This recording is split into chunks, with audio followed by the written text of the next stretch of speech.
Oh, honey, I see you're upset, but do you think this is a big deal or a little deal? Let me tell you why I do not like the approach of quantifying triggers. Here's exactly what happens when someone is dysregulated.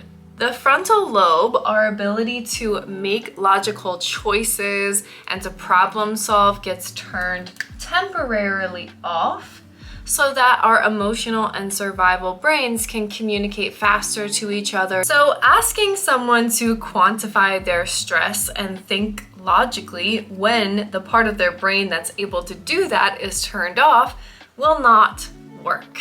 Your brain literally cannot tell the difference between what is a big stressor and what is a small stressor in the moment of dysregulation. A bear could be right in front of your face, or something that is dysregulating to you but might not seem like a big deal to other people, like a change in schedule could occur.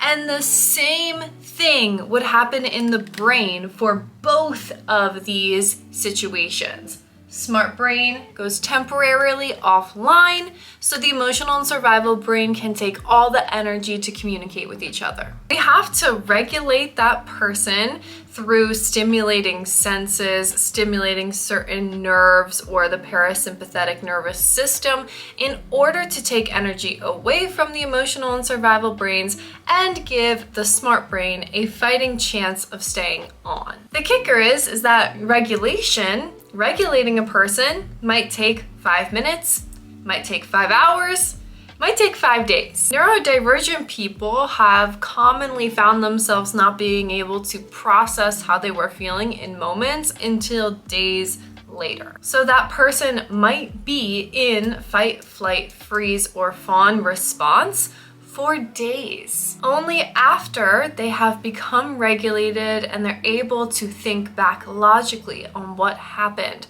would quantifying their stress be even remotely helpful. So that's why I avoid asking, is this a big problem or a small problem altogether? And instead choose to use my social emotional learning lesson plans. There are 3 of them available on my Teachers Pay Teachers page. Teach your learner the science behind their brain and how exactly to regulate. And if you're interested in learning more about neurodiversity affirming practices and the science behind them, you can follow me at Support the Spectrum on YouTube, TikTok, Facebook, and Instagram.